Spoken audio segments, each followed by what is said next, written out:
Get going. All right, students, get your stretch lines. All right, let me take attendance.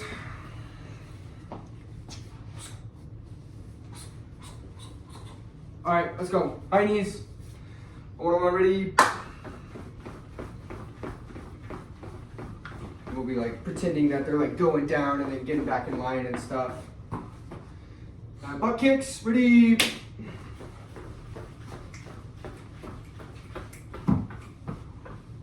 Let's do some lunges, please. Ready.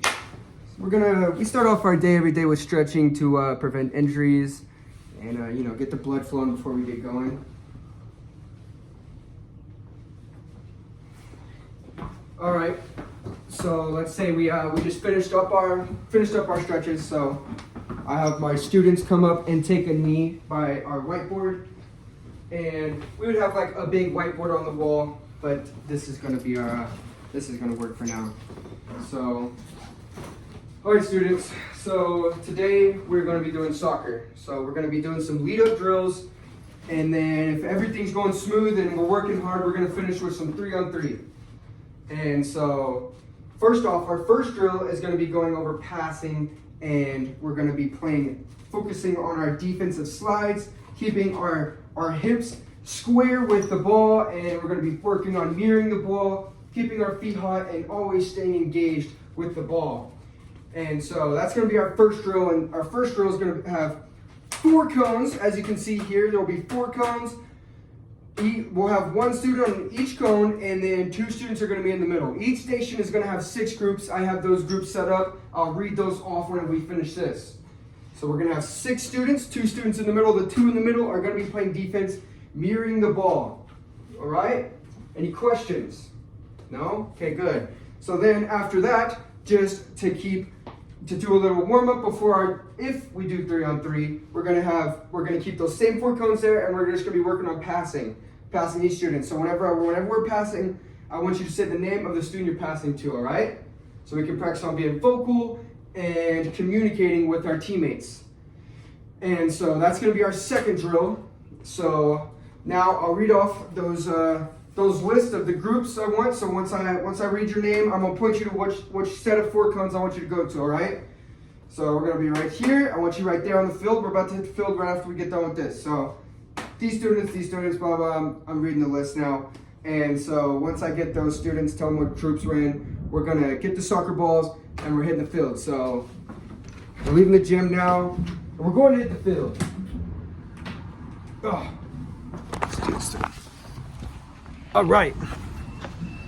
So before we get going, I'm going to make sure the students get into their groups, and before I give them the soccer balls, I'm going to make sure they're in their groups and we know what we're doing. I'm going to make sure that none of the students have questions or anything, and then I'm going to give out the soccer balls to avoid chaos. It's a good point right there. So here we go. So I got the students set up, and so then we'll pretend first that me and Seth are going to be the people playing defense. And so let's say the soccer ball is going back and forth up here. So we're working as a team, and you're on that, and the ball goes over here, I'm mirroring, and let's say it goes back here, and you're in help back here, and the ball goes over here, I'm in help, and say it goes back over here. And so we're gonna make sure that the students are staying engaged, and I'll have a 35 to 40 second timer, and I'm gonna make sure that the ball keeps getting rotated. I'll tell the students that I don't want them hitting the ball. So then the drill is going continuous, and then after the 35 to 40 second timer goes off, we'll rotate.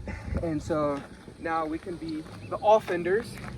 And so we'll say we're on the top 2 cones, and we're just gonna continuously have the people in the middle working. And I'll be sure to go around and be giving instructions and actively staying engaged with the students. And if I can tell the students are struggling, I'll be sure to go up and give physical examples, and so we'll keep the class going smooth and working like that all the time. And so then say another 30 seconds goes by, so me and Seth can rotate to these 2 cones now, and our last people can go in. And so we'll continuously just keep the drill going, keep the students in the middle working their defensive stances and slides and staying engaged with the ball. I'll be walking around giving tips. Right.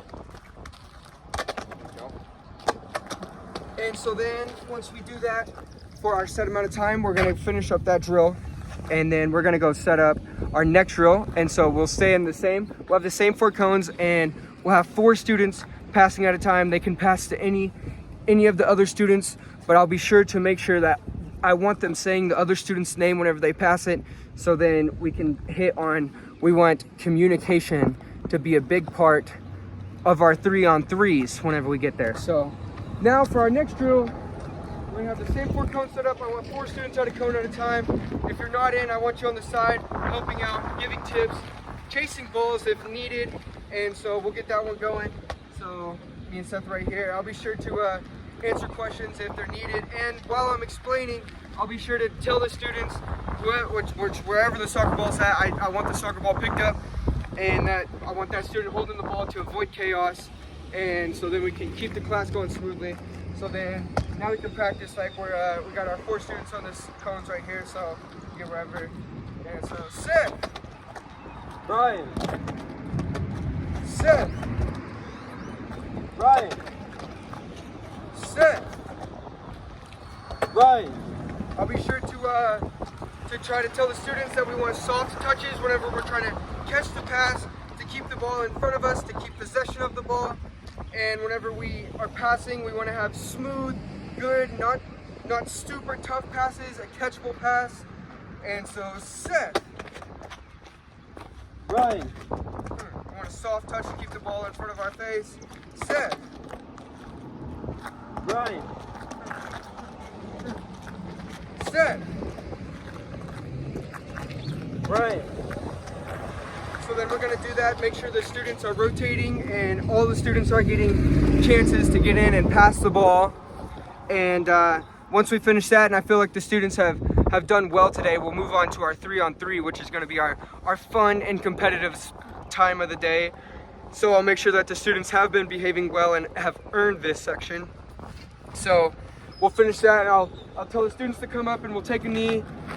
You don't have to knee right here, it's pretty gravelly, but so I'll have the students take a knee, and I'm gonna read the list of what the teams will be, and I'll have that pre-designed already, so then it'll be fair and even teams, so it'll be fun for everybody. So I'm gonna read it off. So we're gonna do 3-on-3. We're gonna have 2 games going at one time, right, guys? And so here's the teams I want. I want everybody staying actively engaged, everybody getting involved, and I want everybody to have fun. All right. So whenever you're not playing, I want you on the side. You can cheer on your classmates, that's good, but I don't want you getting involved or causing chaos. And if that's what you are gonna do, then you're not gonna play in 3-on-3. It's simple as that, all right? So here's the teams we're gonna have, and I don't want to hear any complaining about the teams. The teams have already been set up. That's how it is gonna be. And so we're gonna have Seth and Seth on this first team, and then Seth and Seth on this team. And so that's gonna be our first game on this court. And so we'll have like mini soccer net set up or something it's gonna be or maybe even like have tape on the wall that's set up for a goal.